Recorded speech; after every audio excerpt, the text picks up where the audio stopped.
better tomorrow. The tomorrow we want for Africa. The tomorrow that will move Africa forward.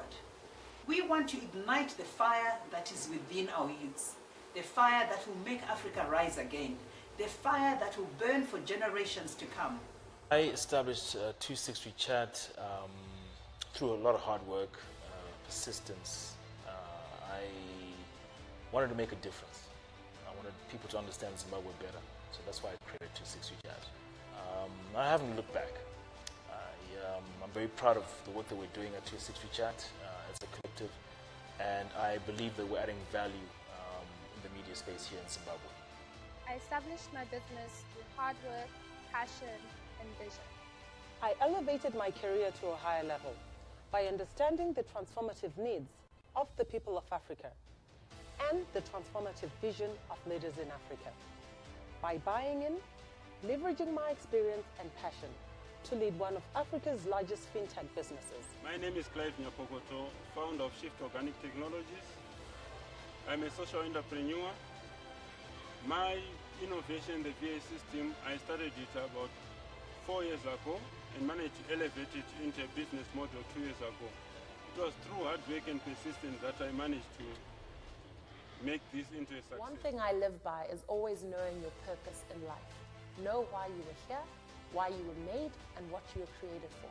And if you don't establish those things, you'll live your life with no agenda and no plan, and you probably won't succeed. This is something I was taught when I was very little, and it's something that I've carried through my life now. I elevated my career through hard work, dedication, and narrowing my focus. I followed my vision and coupled that with a strong sense of passion. And managed to elevate it into a business. I established my business. I elevated my career to a higher level. I elevated my career. I established 263 Chat. Know why you were here, why you were made, and what you were created for. Welcome to the Innovate, Elevate Youth Conference 2017.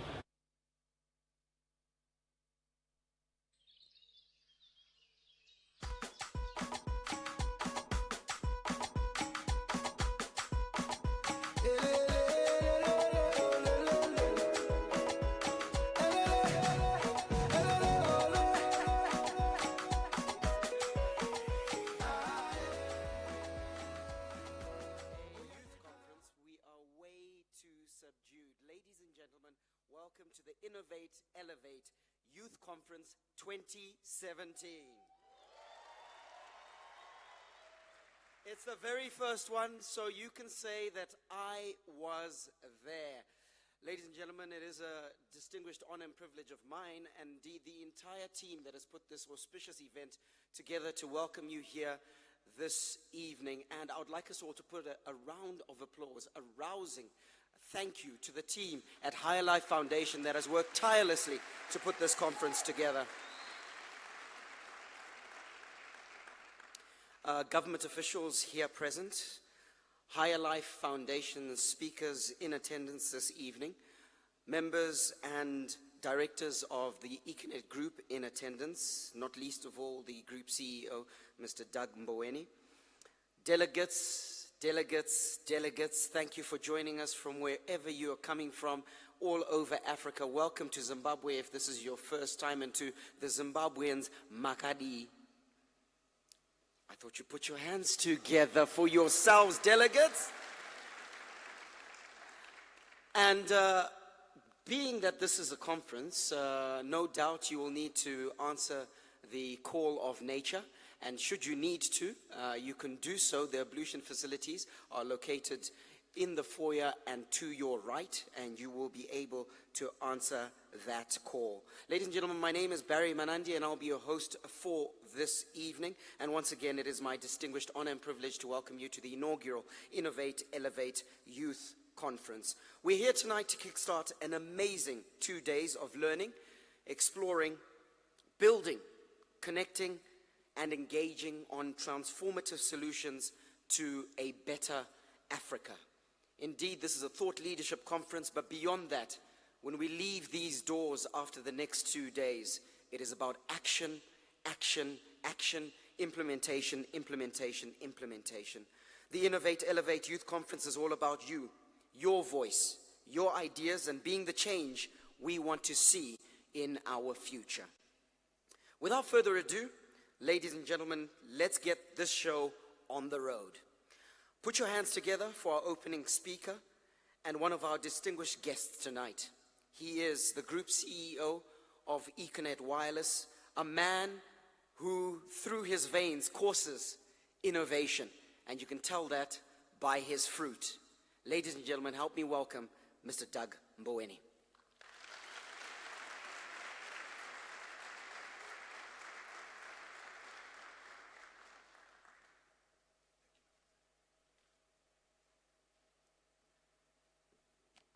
Ladies and gentlemen, good evening. Allow me to start with a word of prayer. I find it difficult always to start without raising prayer. Father God, we want to say thank you for bringing us together like this. And Almighty God, may our gathering glorify your name in the name of Jesus Christ, our Savior. Amen. I am tremendously humbled as well as very excited to be in the midst of young minds with great, bright ideas. And so my speech is not going to be long, but I just want to be expressing my excitement at what we are witnessing today. And of course, the next couple of days, as we see what God has packaged within each and every one of us.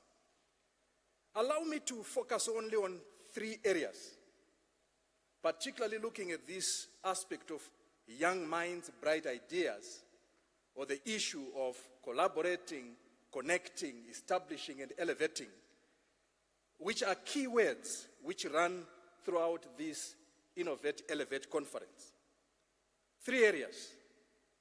Number 1, I would like to talk about the issue of design.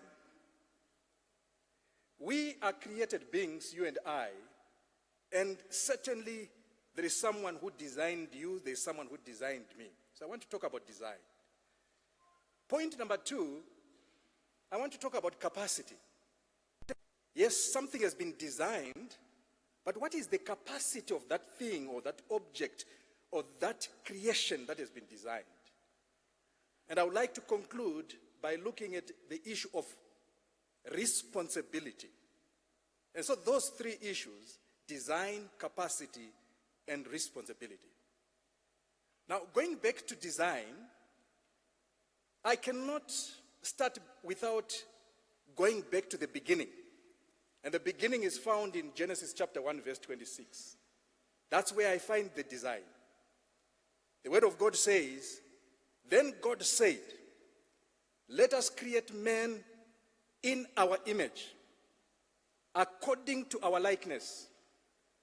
And he proceeds to say, "Let them have dominion over the fish of the sea, over the birds of the air, over the cattle, over all the earth, over every creeping thing that creeps upon the surface of the earth." So there are 3 issues that I capture from that specification which God gave us.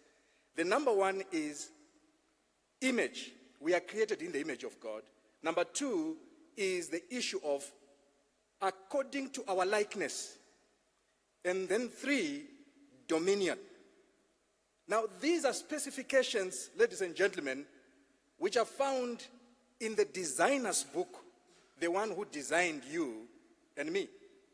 And so when I look at design, it resonates so well with the issue that we are talking about here, young minds, bright ideas. Why? Because our designer is a creative God. And so when we are created in his image and according to his likeness, then you can also imagine the capacity that he has packaged in you and me. So I'm so excited and so humbled because I'm in the midst of great minds. Why? Because the one who designed you and me is a great designer. And he does not create substandard items. So that's the first point on design. Never walk around looking down upon yourself. You are fearfully and wonderfully made. Psalms 139 verse 14 is very clear. I am fearfully and wonderfully constructed. So are you, because our designer is great. So that's point number one. But I would like to move on to point number two, which is the issue of capacity. I've been reading about the human mind for a number of years now, and I cannot stop being amazed every single day, every single time I look at the human mind. Did you know, my brothers and sisters, that the human mind has got about 100 billion neurons? And in fact, at birth, that young child, when he comes out or when she comes out, the mind is already connected or is already capacitated, let me use that word, with 100 billion neurons. Now, the issue with these neurons, my brothers and sisters, is that they have to be connected. In fact, when a child is learning a language, for example, to say mom or to say dad and so forth, they learn through connecting these neurons in the brain.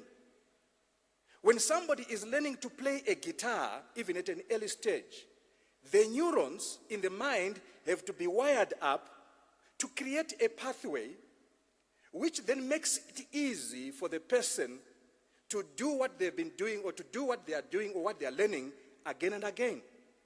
That is why, for example, if you find a person who plays the violin or the guitar, they rarely think about it eventually. They're basically moving their hands, and their hands actually being coordinated by the neuron parts that have been created in the brain. In fact, the capacity of the human mind defies all logic. Why? Because our designer is incredible, and he has given tremendous capacity to the human mind. They often say that the majority of people actually leave this planet having utilized sometimes less than 5% of the human capacity. So when I look at the gathering we have today, here this evening, I am humbled because I know the capacity that God has given each and every one of you. What it takes, therefore, is to recognize, number one, that you have got a great designer, and number two, that you have got incredible capacity.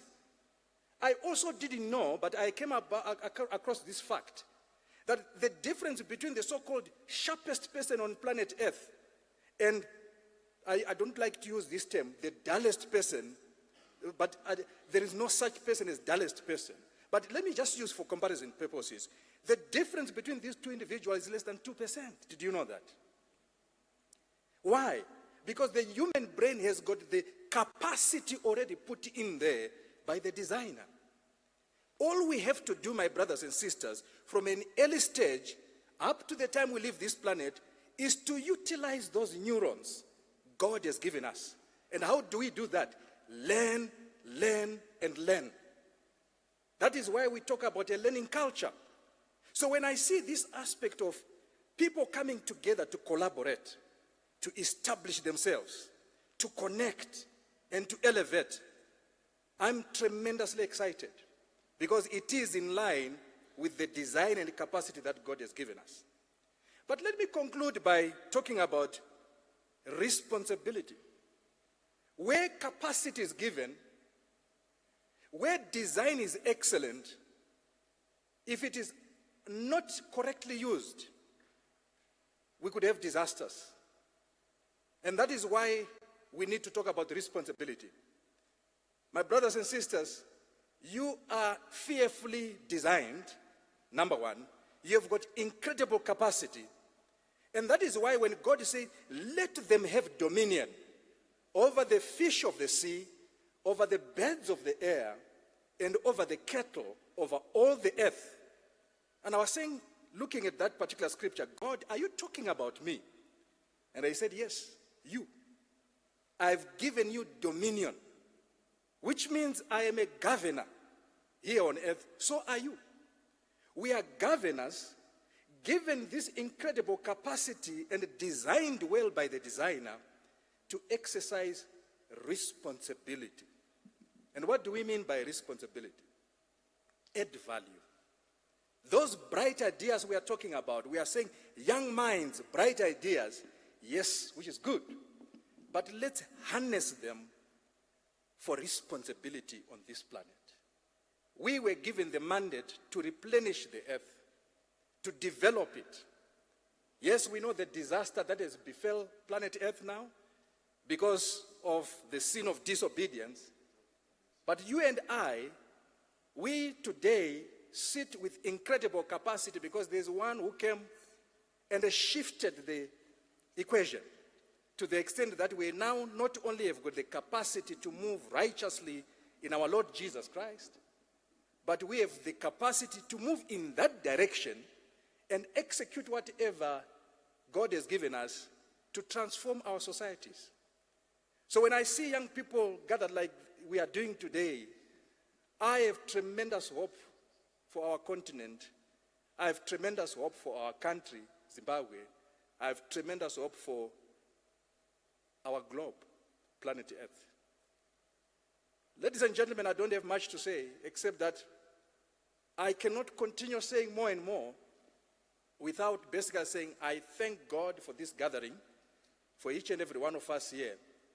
And I truly pray that the time we are going to spend together here will indeed result in people establishing themselves, connecting, collaborating, and let the elevation take place. Thank you.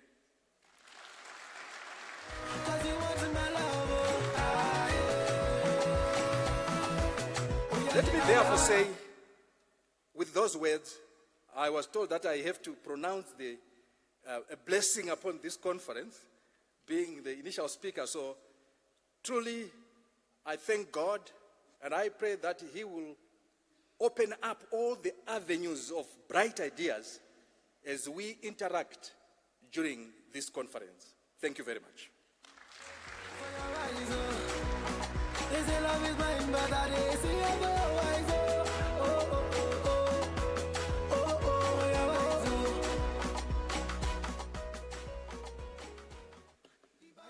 So the design is there, the capacity is present, and we are responsible, so there is absolutely nothing stopping us. Ladies and gentlemen, one more big round of applause for the CEO of Econet Wireless Zimbabwe, Douglas Mboweni, our keynote speaker for this evening, for those very inspiring words and setting the tone for the next couple of days that we shall spend together as we connect and elevate. Ladies and gentlemen, before we move on with our program, it gives me great pleasure to call upon our entertainment for the evening, and that is a man who used his design to great effect and impacted the continent of Africa. Ladies and gentlemen, Zimbabwe's own Alexio Kawara.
ndinoziva kuchanaya kuchatonhorera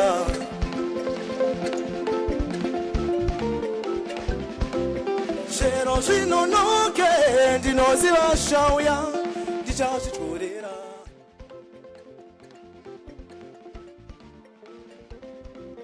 kunze kupisise ndinoziva kuchanaya kuchatonhorera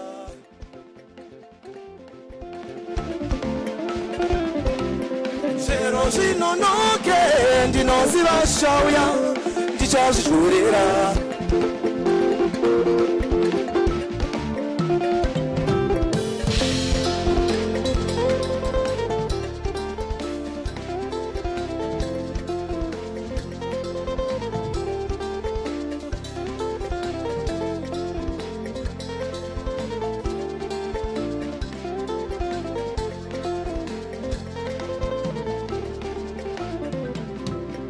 Ndichapera ndichafara yaye ururuka semare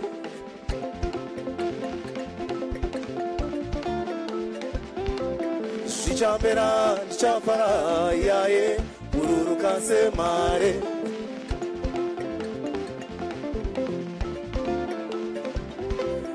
Mangwanani mamba kwedza Tafumira kumunda kunorima Siyaroka nyoro ese pasi Ona kwa kwidibira ichanaya nasi Mangwanani mamba kwedza Tafumira kumunda kunorima Siyaroka nyoro ese pasi Ona kwa kwidibira ichanaya nasi kunze kupisise ndinoziva kuchanaya kuchatonhorera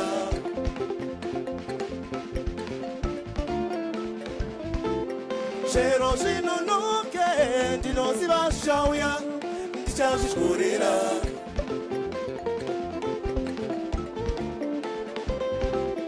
kunze kupisise ndinoziva kuchanaya kuchatonhorera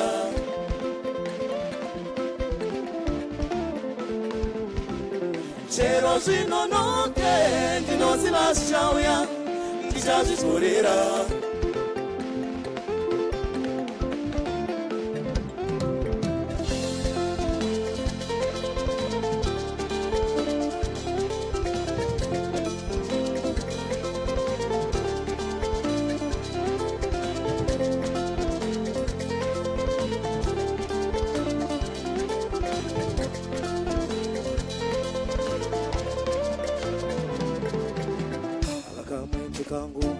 Regai kapute akakamwenje kangu regai kapute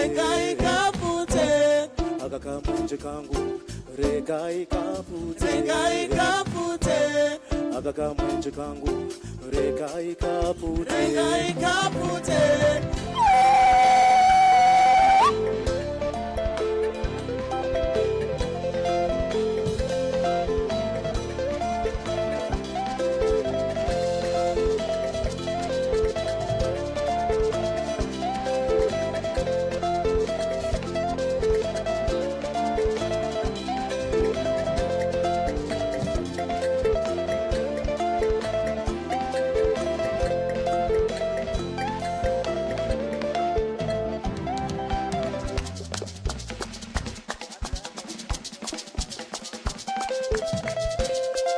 You know what I mean? Ndikati mururu aniti.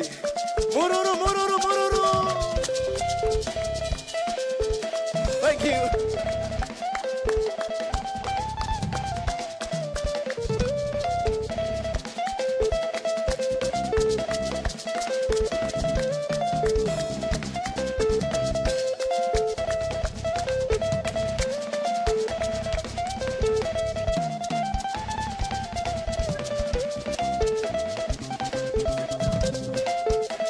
Thank you.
Thank you.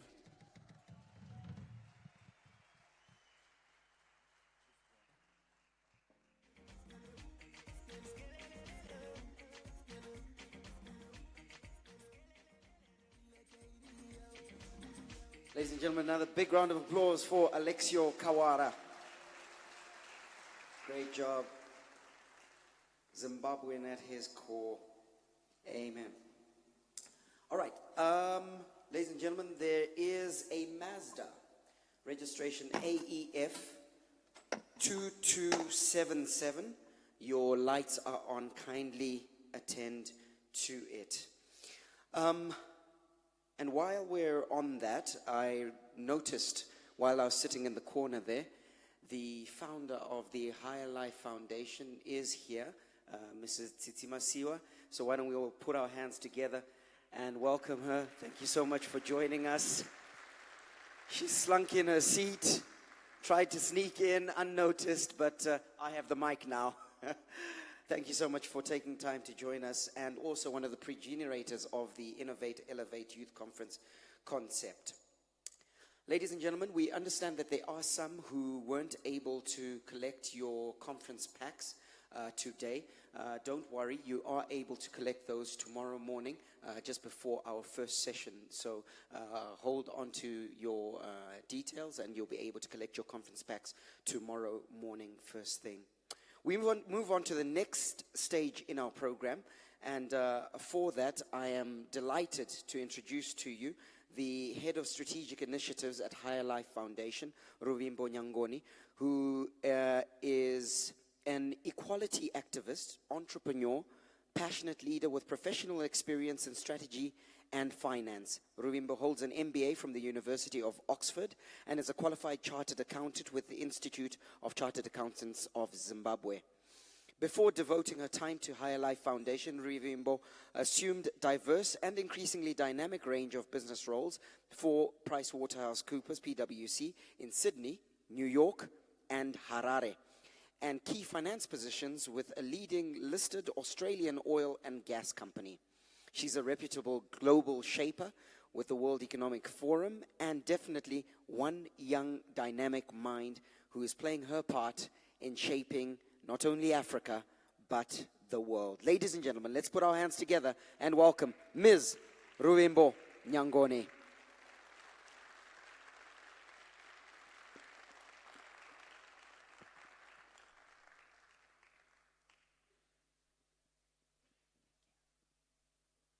Thank you very much, Barry, for the kind introduction. Good evening again, ladies and gentlemen, and welcome to this wonderful evening. So today we're here to celebrate young minds and bright ideas. And why, you might ask, is because these bold heroes are transforming our lives and our communities. These guys are our future. So let's just walk through some of the people that we can think about. Think Calvin Doe, a young gentleman from Sierra Leone who was living in abject poverty. But at the age of 13, he decided to literally turn the garbage in his community into a radio station that could amplify the voice of his community. Now at the age of 20, Calvin has had several innovations that are truly transforming the lives of Sierra Leoneans. Think again, bringing it closer to home. We have Ludwig Marishane, who is again inventing a dry gel that will impact nearly 5 million South Africans who don't have access to clean water. But today, though, we're bringing it closer to home. I would like to introduce you to 3 dynamic innovators, young, bright minds, who are going to share their ideas and who will illuminate, inspire, and inform you to think differently about how you see the world. So firstly, we have a young lady. At the age of 21, she's studying molecular medicine. But on top of that, at the age of 15, she started a cakes business. But not just a cakes business. She has baked cakes for Gracia Machel. She has baked cakes for the ANC, the African National Congress in South Africa. But now, again, on top of this business, she has 2 more businesses in construction and in land ownership. So ladies and gentlemen, please welcome to the stage, Nyangoni Mboweni.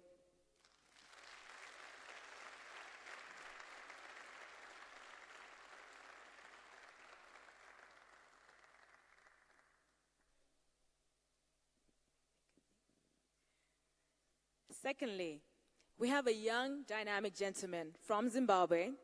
He was recently at Oxford University in what's called the Africa Conference, and he came first runner-up for an innovation that is close to his heart, which you're going to hear more about shortly.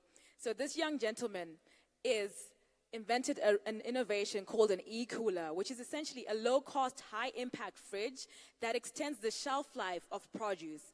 Please welcome to the stage, Clayton Chaparda.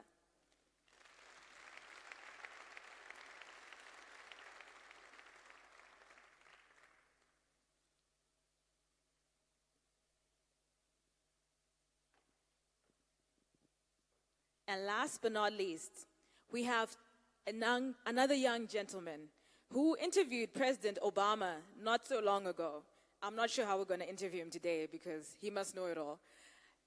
He also has a tech village that is in Bulawayo that is incubating young tech innovators to also give them a hope for their future.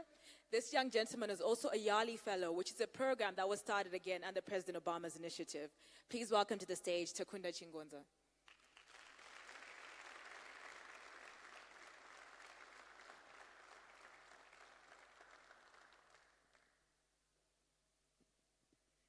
So now, before we get into a deep dive into young minds and bright ideas, I want to challenge you all to introspect and think about where you are. We all have ideas, but feel free to think about where you are at. We're going to give you opportunities to ask them questions as well, but we want you to walk away, each and every one of you, either beginning your innovation or elevating your existing project to go higher. So we'll get started now.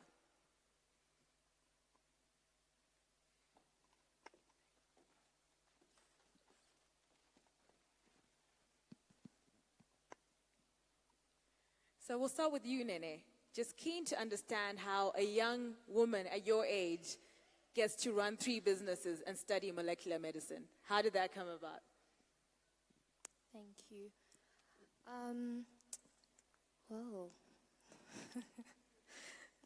So, I mean, as I was actually discussing not so long ago with the panelists, well, I think it's quite important for me to make it clear that I never intended to go into the business sector so early.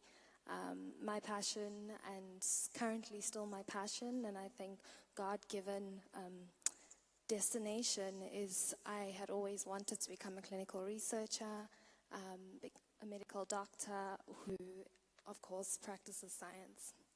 And that was my life, story, and that's how I channeled my childhood until I think my late high school years, when like any young individual, we have hobbies. My hobby was baking, and I had no intentions of starting an online patisserie, but I guess one thing led to another, and I would bake in my spare time and free time, and sometimes take stuff to school and share with my friends and my teachers. And I think when I was now in my final year of high school, I found myself having to bake for school functions, and one thing led to another, and growth, and not quite prepared for that. Still on my journey to varsity, to studying medicine and doing science. So that was how things were. And when I was in my final year of high school, I then recall having baked for an occasion for one of our school events, and I then started putting stuff on Instagram. And as you know, this conversation and this dialogue is all about innovation. I then started getting orders, and people started ordering cakes, and I thought, well, this is interesting, this is overwhelming, this is not something I planned to do.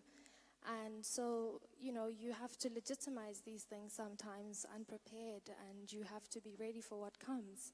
And so indeed, I started my business. I had an online website, started running, and by this time now I was ready to start varsity.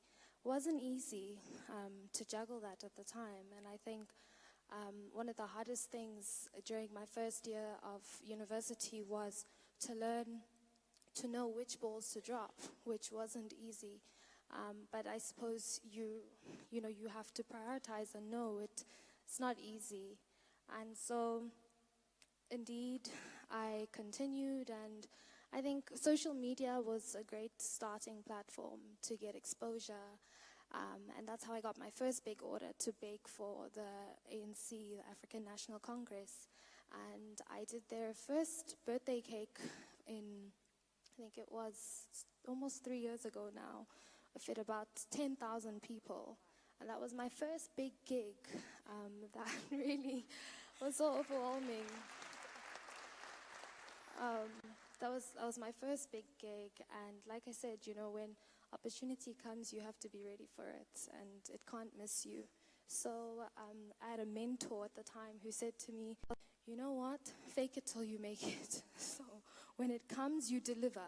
They ask you for a business card, you don't have that yet, you know, but deliver and deliver. And like I mentioned, it wasn't my plan, and I didn't see myself going into baking or starting a business so early. I always knew that, yes, in the long term, my core passion and my vision was, you know, to study science, study medicine, and use what we learn to inform African medical guidelines, you know, do science on African subjects, and, you know, change the way African humans are being treated medically. And that's, you know, always been one of my goals and dreams. But, you know, this business came, and I see that this is a way to keep one,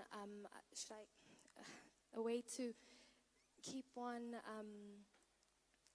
sustained. So, you know, keep yourself financially afloat to be able to execute and do the things you want to do. But yes, to juggle with school wasn't easy, and you learn to delegate, which is not easy. It's not easy to give a task to someone that's yours and make them love it as hard as you do. So I learned that with time, and now I think I've managed to get my hands around it. And when did the other two businesses kick in? Can you tell us a bit more about those as well? Okay, so Mboweni Groundworks and Luyanda & Co. So again, that was so a friend of mine who started what they call, it's called YIPA. It's an organization at the University of Cape Town, an organization that tries to bring young black South Africans and open opportunities for young black South Africans into the property space, which I'm sure you know is extremely marginalized in South Africa, and it's a very unpenetratable industry. And so I must, you know, give credit that this was an opportunity I was invited to. It was not my initial space to be in. And indeed, a friend of mine invited me on, and currently our first project was, we did work in public sector for the municipality. We were maintaining land sites in an area in Joburg called Kailami, and that was our first piece of work which we got. Our strategy was always to do a little bit of work in public sector, acquire capital, and immediately move into private sector, which is currently what we're trying to do now. Recently, we're working with an organization called SHRA, which is the South African Housing Regulatory Authority, and what they do is they subsidize. So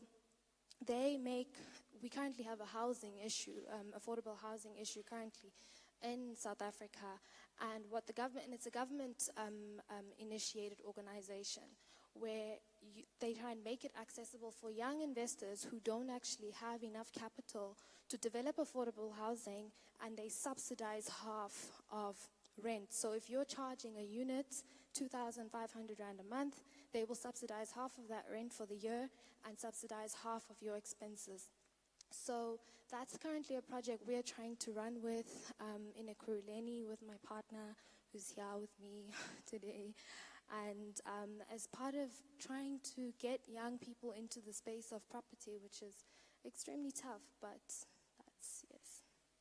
Thank you so much. Moving on, we'll go to you, Clayton. Can you just share a bit about the challenges that you faced and that led you to create the opportunity that you have now? Thanks, Ruvimbo. So, I've always been someone who believes in himself. I've always been someone who believes in creating opportunities from diversity. So the idea of the e-cooler didn't just emerge recently. So it goes back to my childhood. So I grew up in a family where we used to get our income from agriculture, horticulture mainly, and a little bit of cereals. So when I was growing up, I started questioning some of the things we used to do. I tend to realize that of the produce that we come up with, we lose more than half of it before even getting to the market. So it's something that struck me but at an early age.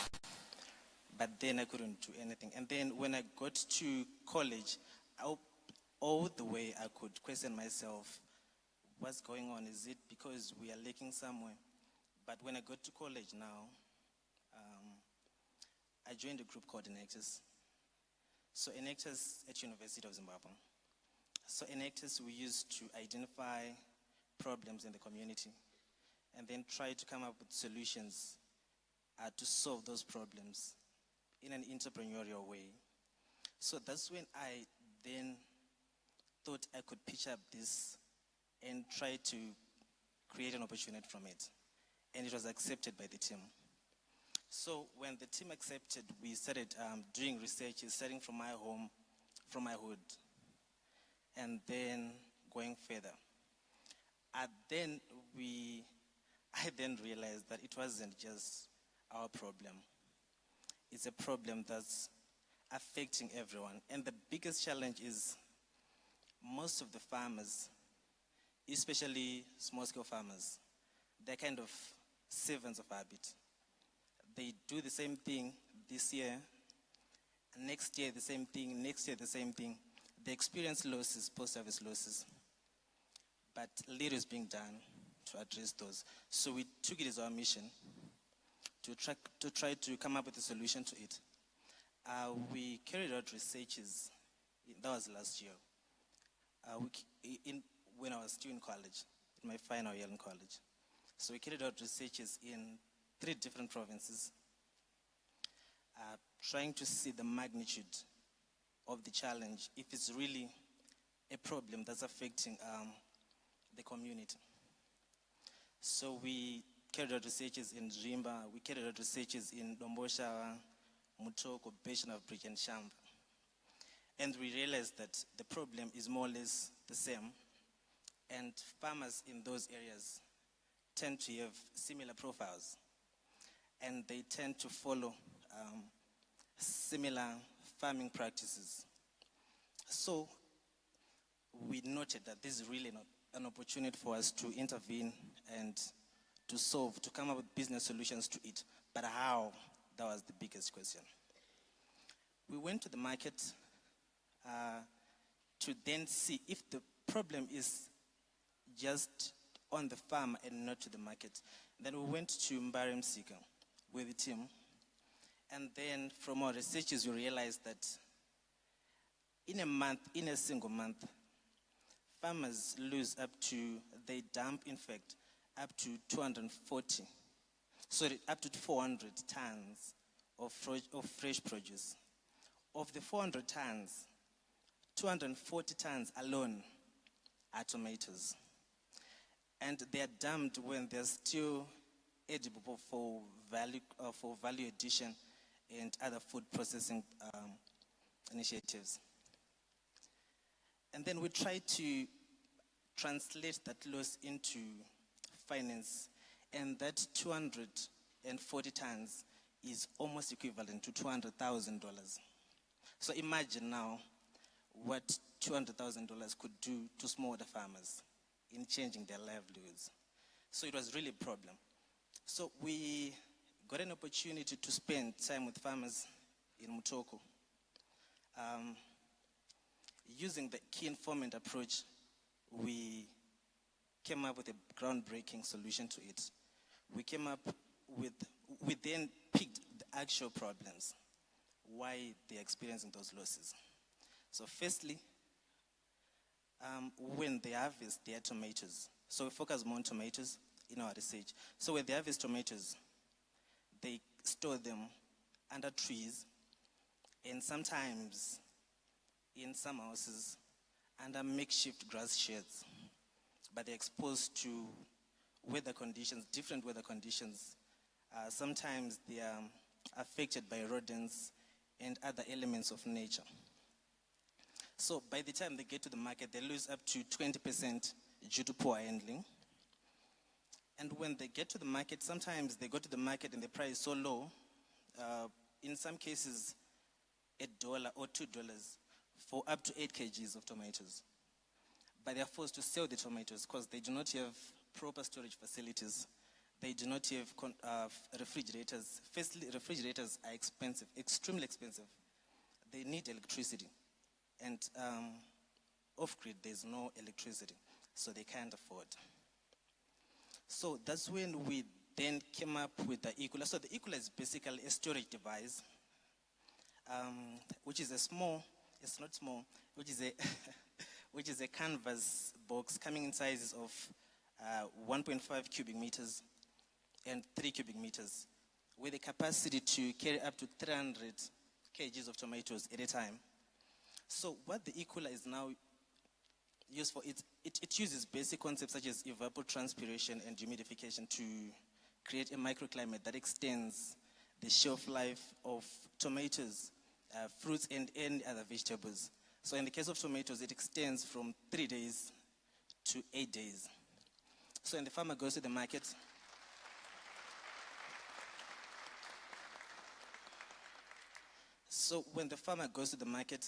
and they find the price so low, they can bring back the tomatoes and keep them in the e-cooler.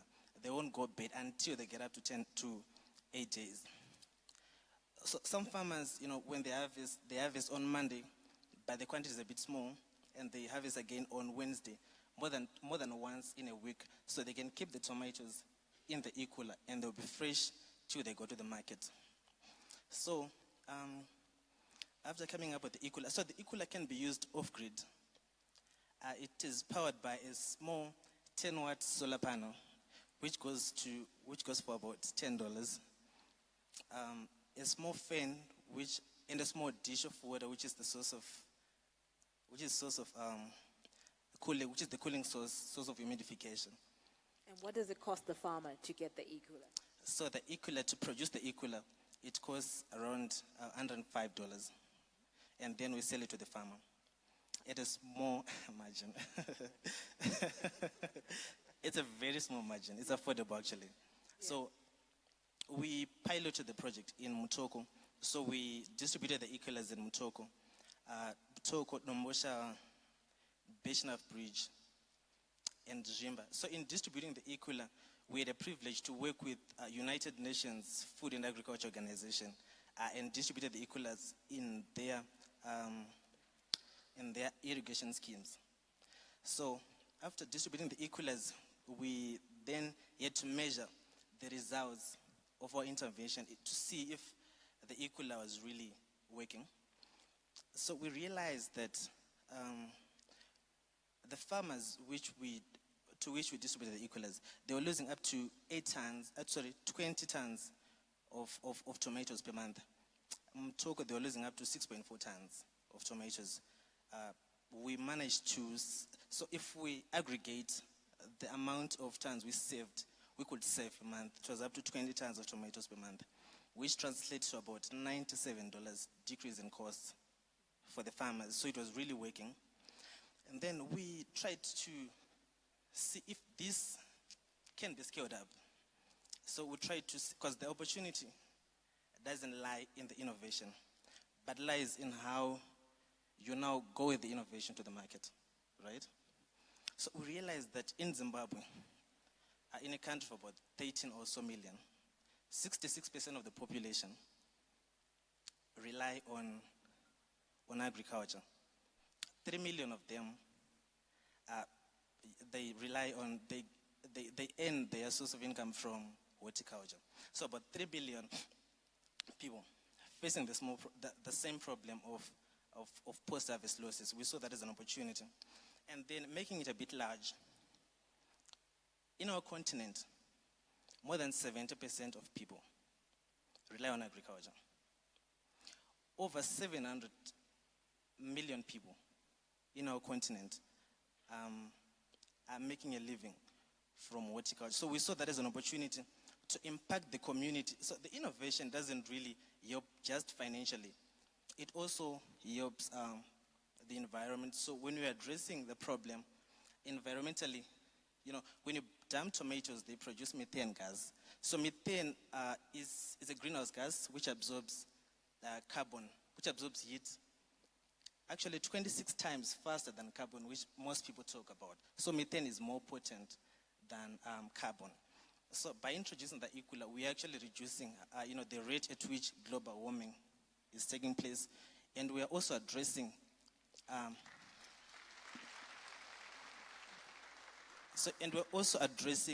SDG number 12, which is the responsible consumption and production. So we saw that as an opportunity to impact the community environmentally, socially, and financially, but at the same time, creating value and a return for the investors. Thank you.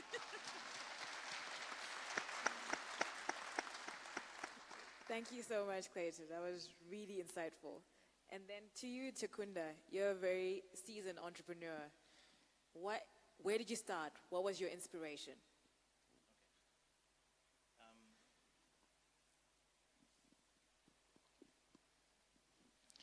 So I would say my life has been a life of experiences. If you had asked me when I started, I would think probably when I was back in primary school. So my father was the headmaster at Monte Cassino Mission. That was a girls' school just outside a small town called Macheke. I know most people don't know where that is. So he was the headmaster there, and he was also, an avid farmer, so to speak, backyard farmer. And I remember every prize giving or like parents visiting day, and I was in primary school back then, he would ask us to go and sell cabbages and things like that. And I hated it, I felt like, other kids are playing in the playground and, I'm being made to sell this. Why, right? And that happened. And I remember in high school, when we then moved from there, my brother started running a farm. And for some reason, I became the sales guy. Right? So I would take produce to Harare, to Mbare. And I remember my first experience was bad. We parked there. Under 5 minutes, people had grabbed like the mealies, the cobs, and I had no idea who had taken what and where the money was. Right? So I got street smart very, very quickly, and I can attest to what Clayton was saying. We'd bring tomatoes, you'd go to Mbare and the price is just bad. And I can't go back to the farm with the produce, the costs, and also just, the disappointment, because they would not understand how bad, how difficult things were. I would park by Mkwati building there and wait for the civil servants, and start haggling, and doing all of that. And it's not that I enjoyed it, but, it had to be done, all right? And it didn't make much sense back then, because I think I wanted to be an aircraft engineer, if I'm not mistaken. When we're young, we always have these amazing dreams of grandeur and stuff. So when I got to university in my first year, I got together with a couple of friends of mine. And I remember on Friday nights, when everyone else would go out, for the parties and, the university life, we used to be hanging out, whether it was in our room or by the balcony, and just talking about, technology and all these geeky things, I remember we both wear specs, so we're those kids, right?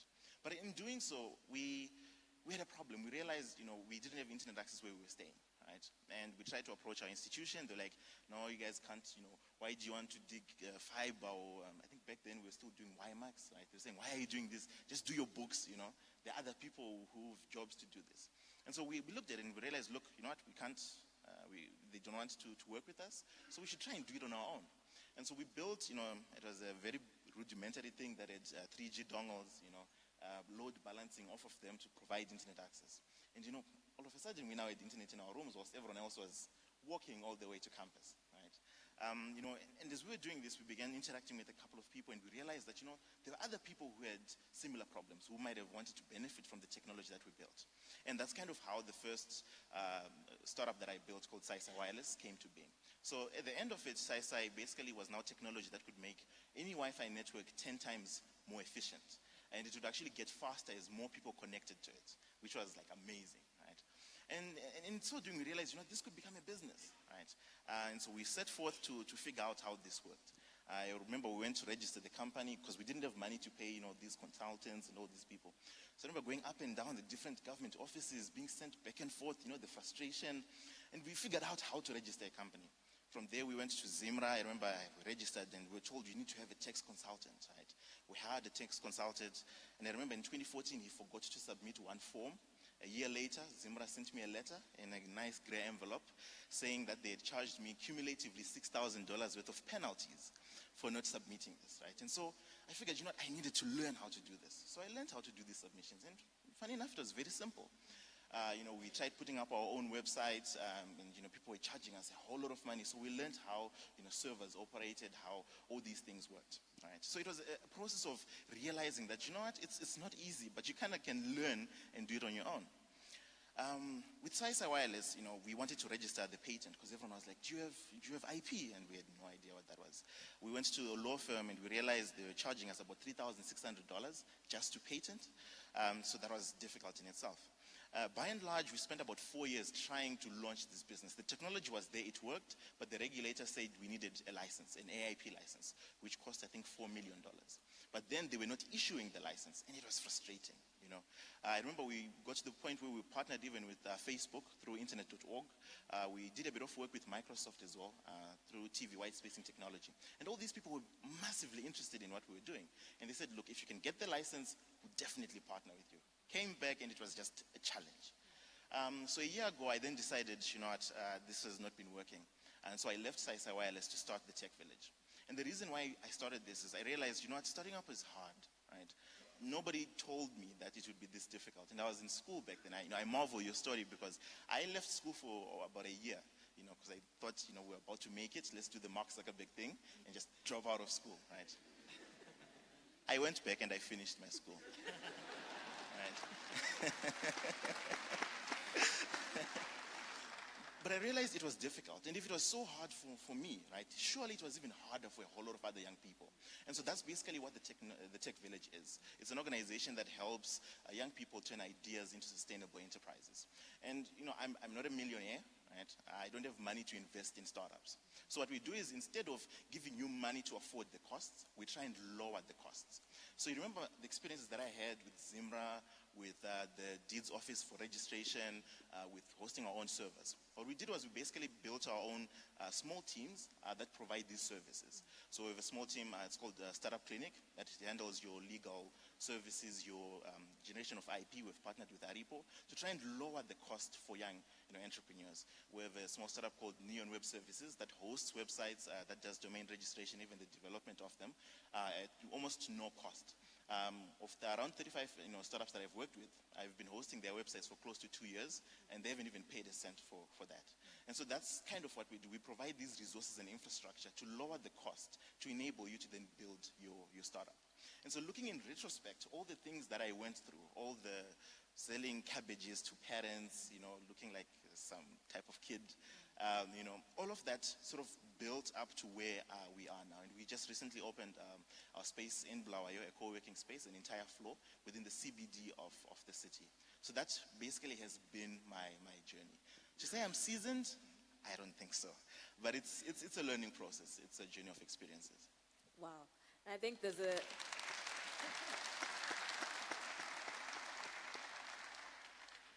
I think that says it all. There's a lot of diversity here. Some people who are still going, you stopped halfway, but you're still going, started businesses out of needs, and then starting businesses out of passion. So if you could identify one ingredient in your secret sauce that you attribute your success to, what would it be? I would definitely say sacrifice. I would say sacrifice, hard work, without a doubt. And I think definitely in personal context, I think learning to trust and delegate. I think there's definitely no room for growth without learning to trust that your child can walk, without being able to take the first step in delegating your child, But I also think having clear-cut vision, because there's a lot of things that can definitely distract your walk and what needs to be done and what can wait. I also think that now is definitely the time for us to be young, African, and making it. And I think we can afford to work hard and to not get sleep. Because in 10 years from now, I think we'll lose a lot more if we can't take up the sacrifice now. So I would definitely say. So for me, I would say my secret sauce to success is believing in myself and following what I believe in. So what I believe is right. What you believe is right. Just go for it. That's what I believe in. Secondly, I believe that on my own, I might not achieve what I could achieve with other people. So I believe in the positive power of collaboration.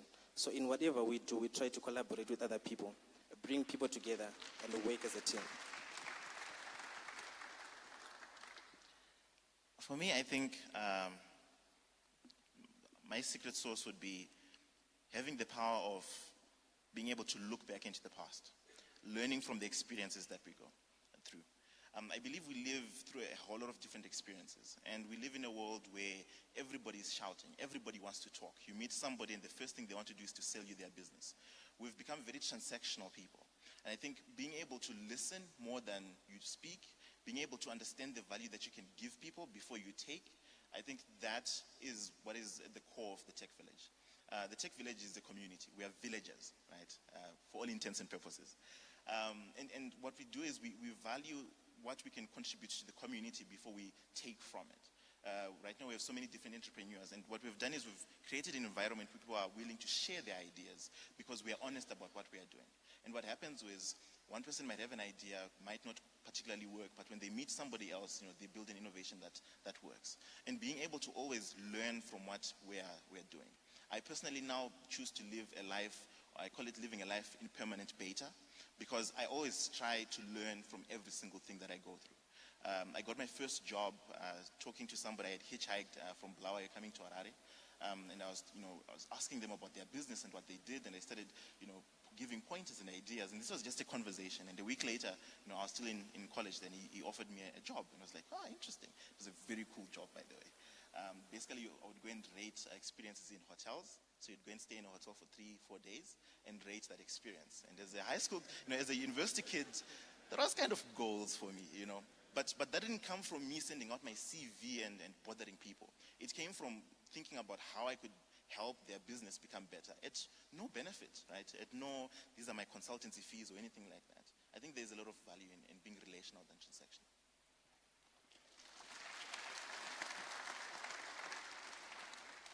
Lots of good wisdom there. So we'll open it up to the floor for questions.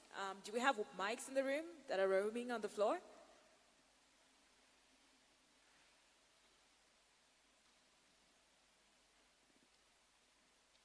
So we can take the questions in batches.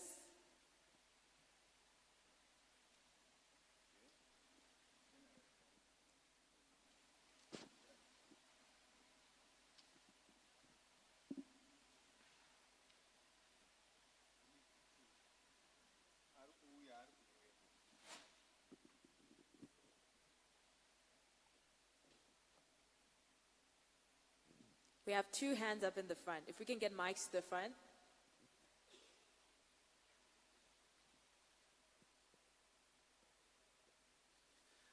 Thank you very much for the absolutely encouraging testimonies of the capacities that you guys have got and what you are doing. It's incredible. The question I have for the three of you, Nene, let me start with you. There are 3 factors that have always intrigued me, particularly when I look at business people doing whatever they are doing.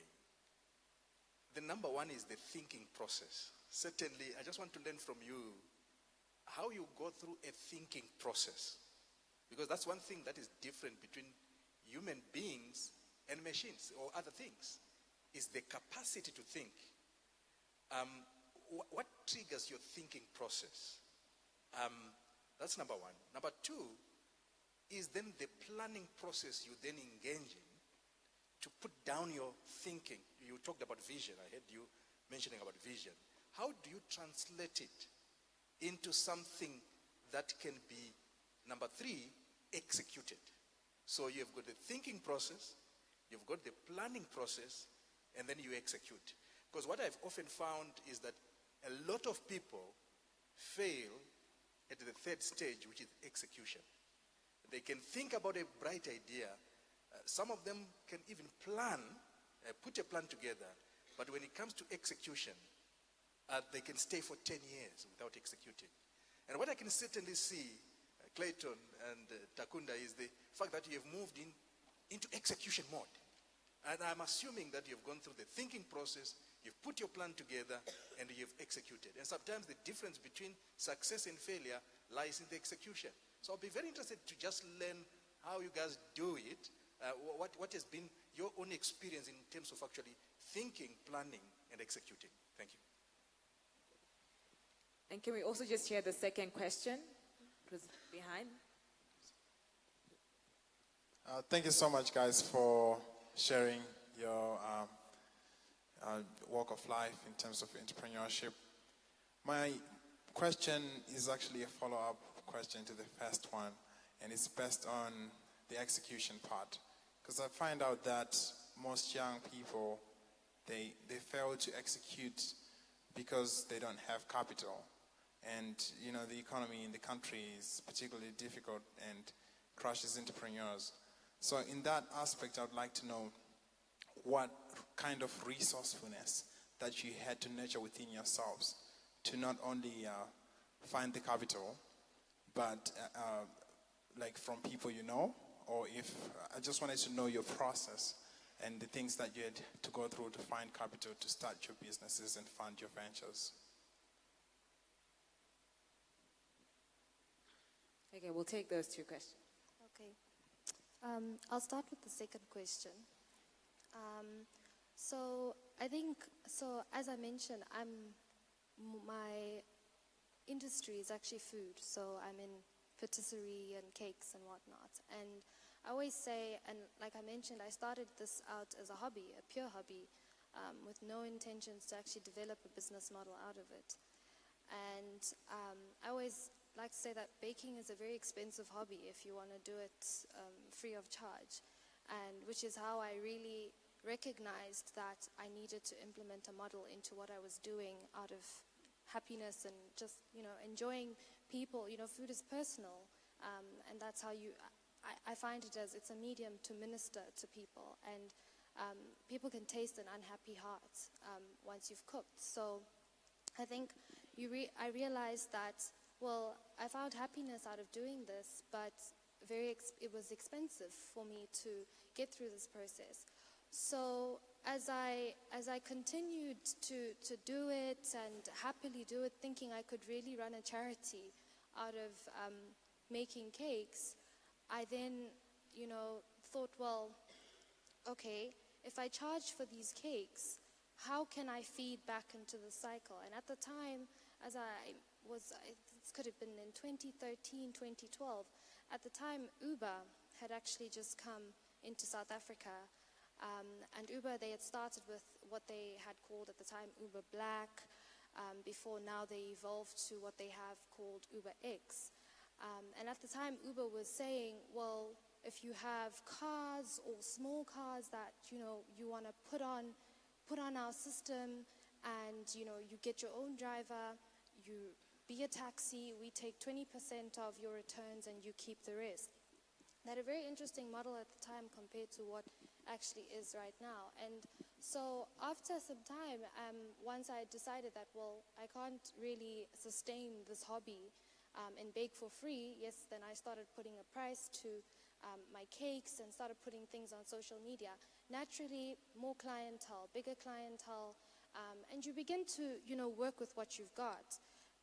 The process then comes to think, what do I do with what I have? Because this needs to multiply. Before you can even think of charging, you know, bigger margins or markups.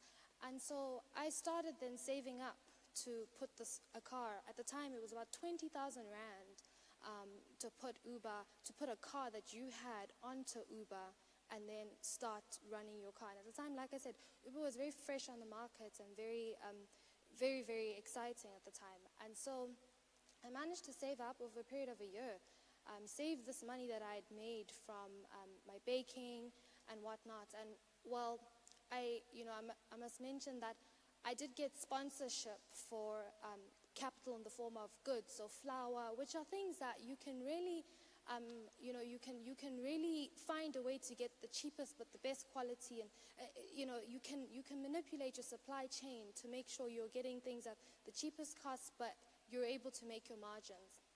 And so indeed I was able to get a car in Uber, which then became my source of revenue to actually run my own business. So on a week, and Uber at the time was paying out weekly. So on a weekly basis, you find yourself making about 20,000 Rand, of which then Uber takes about 20% off each trip. So at the end of the week, you could be walking away with about 13,000 Rand, which is a lot of money to be making. At the time, like was mentioned earlier, we're in such an innovative time, and there is so much compared to what we didn't have access to, a few years ago. So there is really quite a bit that you can tap into, but I definitely think there is a process of assessing what is urgent and what is important.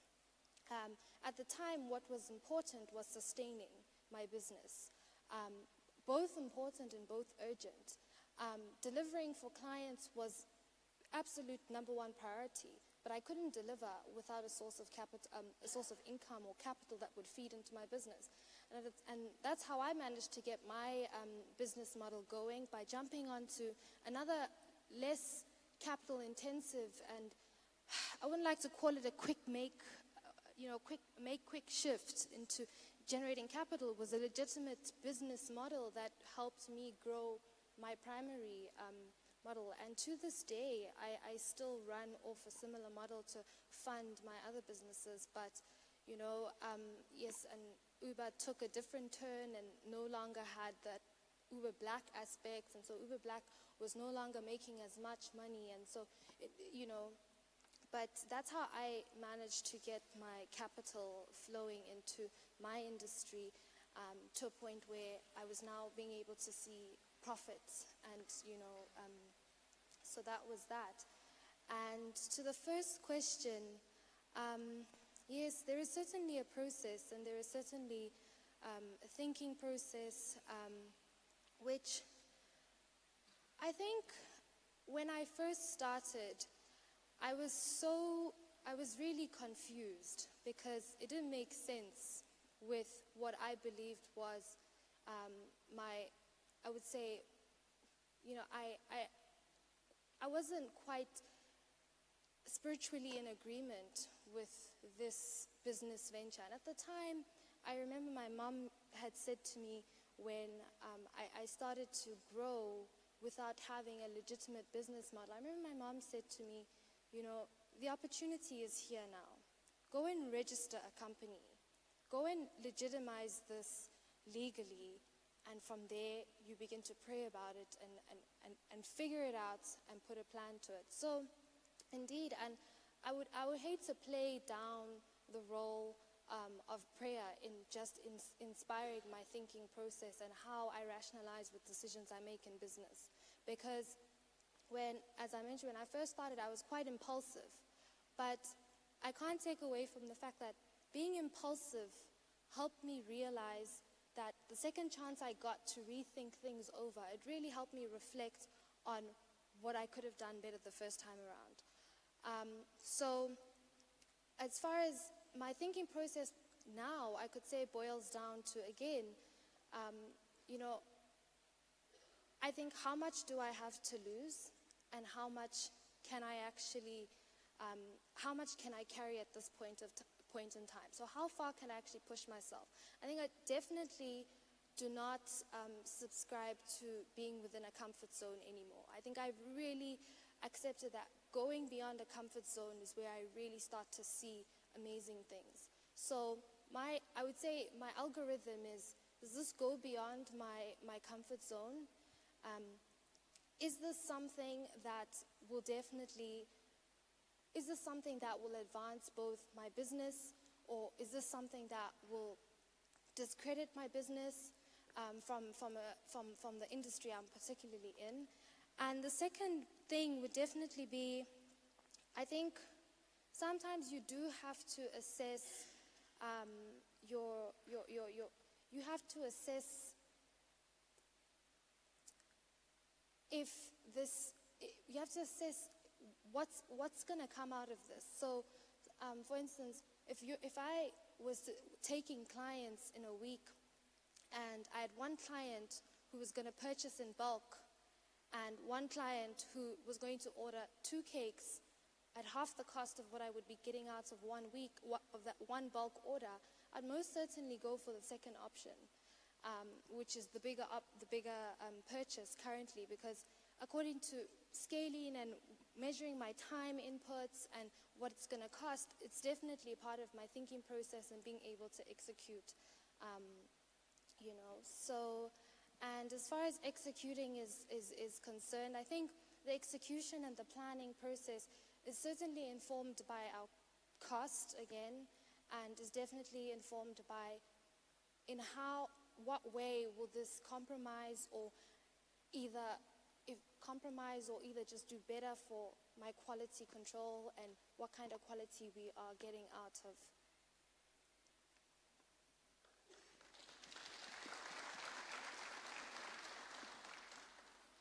Thank you. So I will start with the first question. So for me, the thinking process and the planning process are kind of difficult to explain because, this project is something that I feel is attached to my way of life. It's attached to the way I used to live. So whenever I try to think about it, I'll be trying to correct the things that I used to see as challenges and try to turn them into businesses. So in terms of planning, we started the project at University of Zimbabwe as students under a club called Enactus University of Zimbabwe. So we planned as a group. We came up with ideas, crazy ideas actually, to impact, to execute.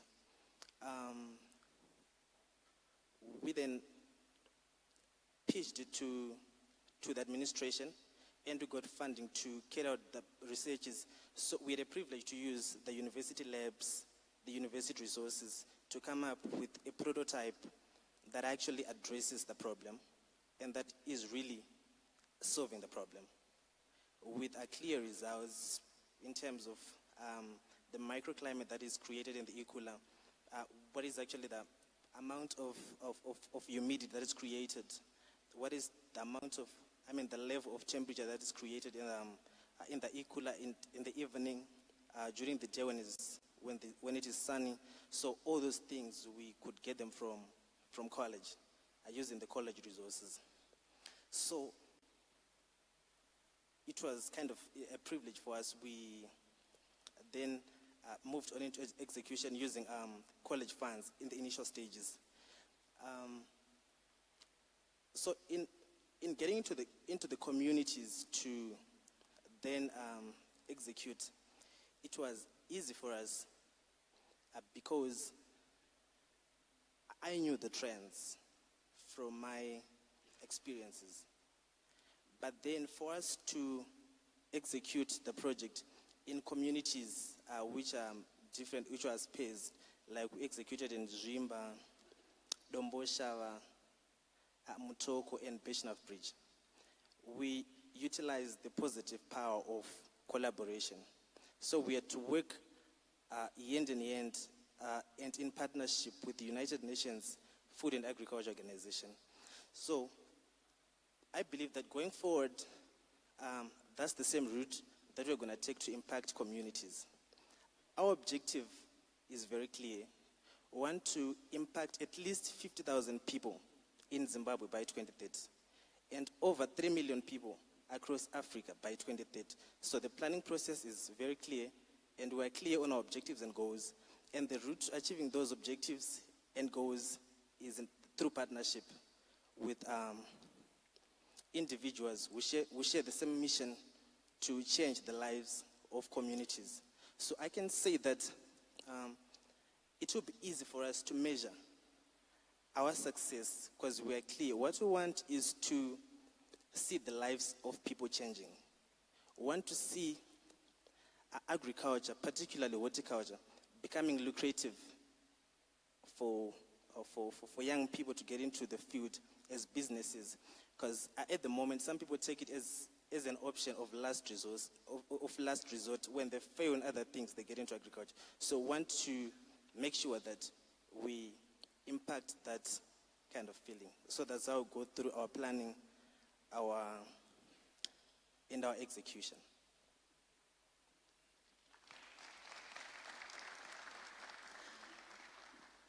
So for the first question, what I'm hearing is something I hear from a lot of people to say, where do good ideas come from? And I think they come from three places, the interaction of three things. Firstly, data or the knowledge that you have. Secondly, your experiences, and then your interactions with people. And to be honest, as an individual, when I started, I was your ideas person. Today I'm working on this, tomorrow I'm working on that. I think at some point in time, I was working on close to 18, 19 different things, right? In hindsight, we tried building something called Shop Assist, that was supposed to be in the retail space. We tried building Tumira, which was supposed to be an on-demand courier service, a whole lot of things, right? But what I quickly realized was that if I wanted to execute these great ideas, I needed to focus, right? I am one individual, and I have 100% of me. If I work on two things at the same time, I'm putting 50% in both of them. If I work on 10 things, right, I'm putting 10% in each and one of them. So it doesn't work. So I learned very quickly that it's necessary to have discipline. Very, very necessary. Now, in doing that, we learned a lot of tools, in terms of how to sort of break down the idea. And the one thing that I quickly realized was that, yes, when you talk about entrepreneurship, a lot of us talk about, the Silicon Valley way of doing things, right? You do this, you pitch your idea, you get the money, and it happens.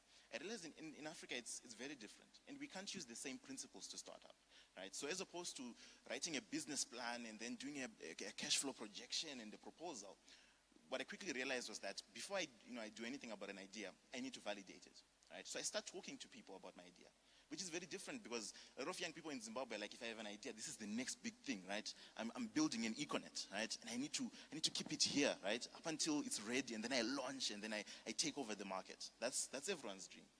Whereas for me, it's the exact opposite. I need to validate. So I go and I ask people, would you do this and would you do that, right?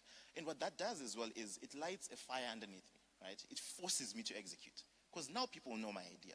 So if I don't move, other people are going to do it. There's nothing new underneath the sun. If I believe I have a new idea, probably in 6 months' time, somebody else is going to have that idea. And I'll give you an example, right?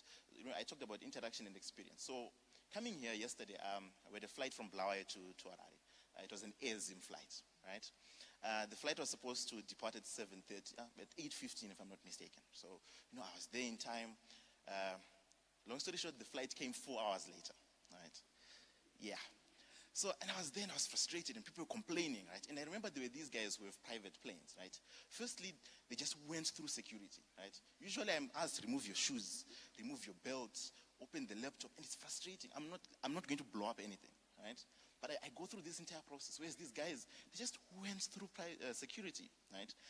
We were waiting there in the cafeteria, right? They got their tea, and when the plane was ready, I think the pilot was doing the checks. They just walked out and got into their plane and they went, right? And we were waiting 4 hours. And so I started asking myself, what if, we created an Uber for private planes, right? Interesting. Now, let's be honest, I don't have money. I don't even own a plane. Like, I'm not even at that level. I'm not there, right? And I started looking at this, and the first thing I did was I connected. I know Zoll has 1 hour free Wi-Fi, so I was there, maximizing my 1 hour. I had like 13 tabs open, right?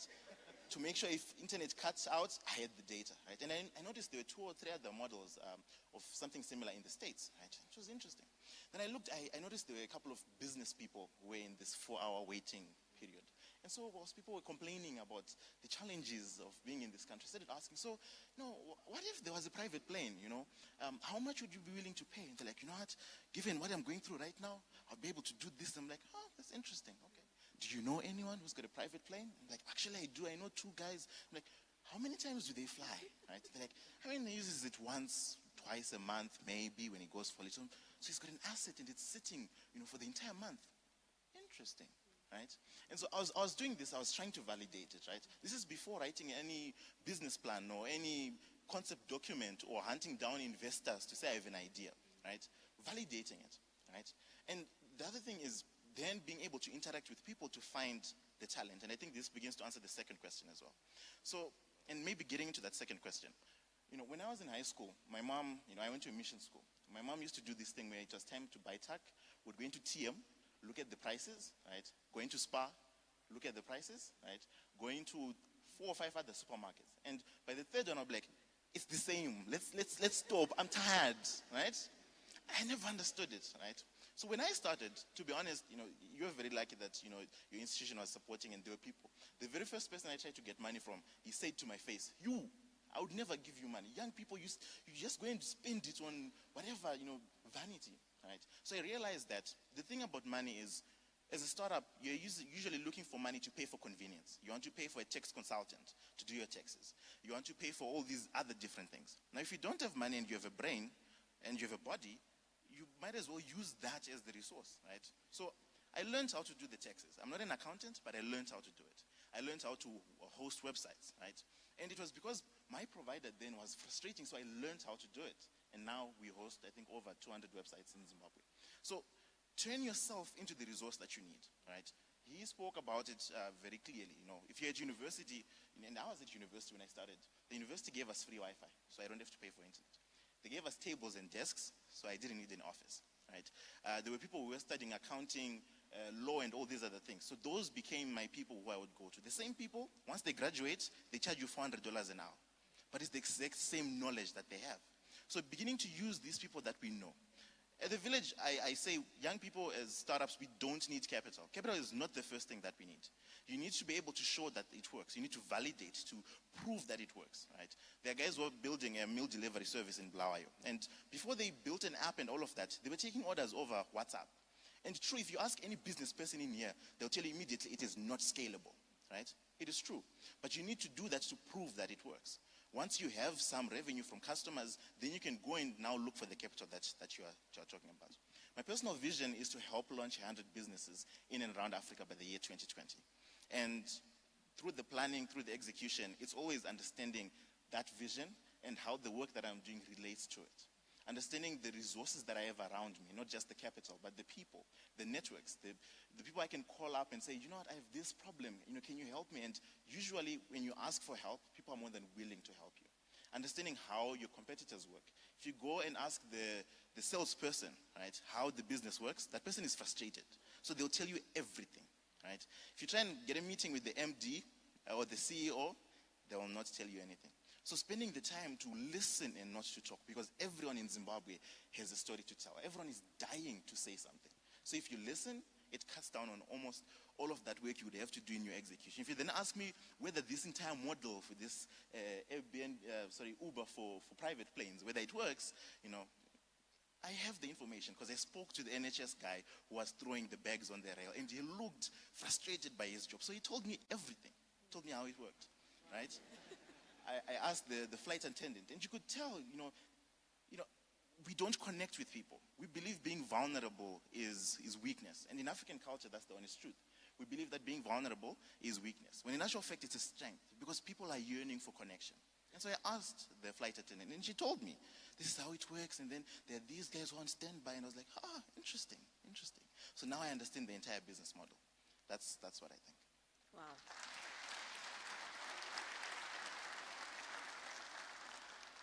Well, for those who would like to know more, these guys are still around to network and interact with you, but it's really been good to hear from the young people themselves. And I guess the challenge to ourselves, to each and every one of you going forward, is for your idea. We all have ideas, but what are we going to do going forward? Are we just going to give up on them? Are we just going to leave them as they are? Or even for the ones that we've started, is where it is good enough? Continue to challenge yourself, continue to go forward, be bold for a change, and let your idea be big enough to satisfy you and those around you. So thank you very much.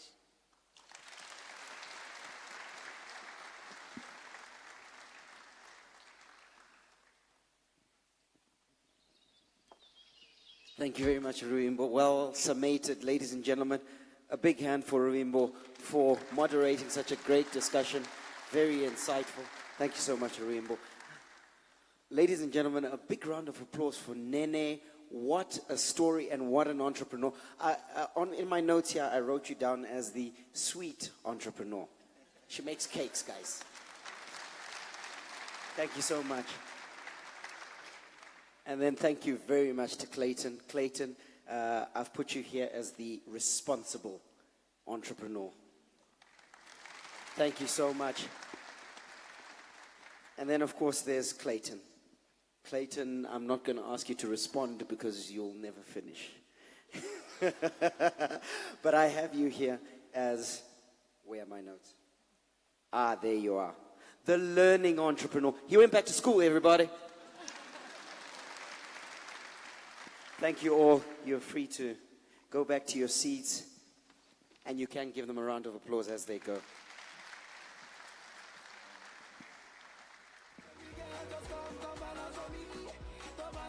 Ladies and gentlemen, that brings a conclusion to our proceedings this evening. But just to let you know that tomorrow's first session starts at 8:15.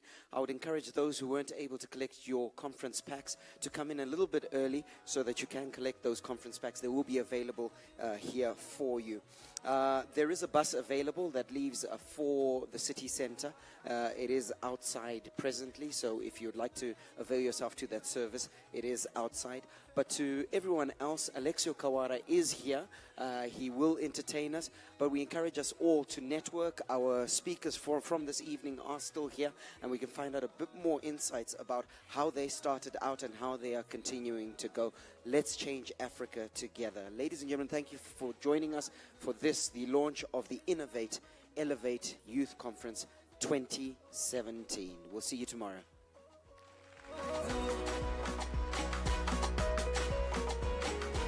Let's start again. May God richly bless you. That's my story, and I'm sticking to it. Manandi, out. Emergency,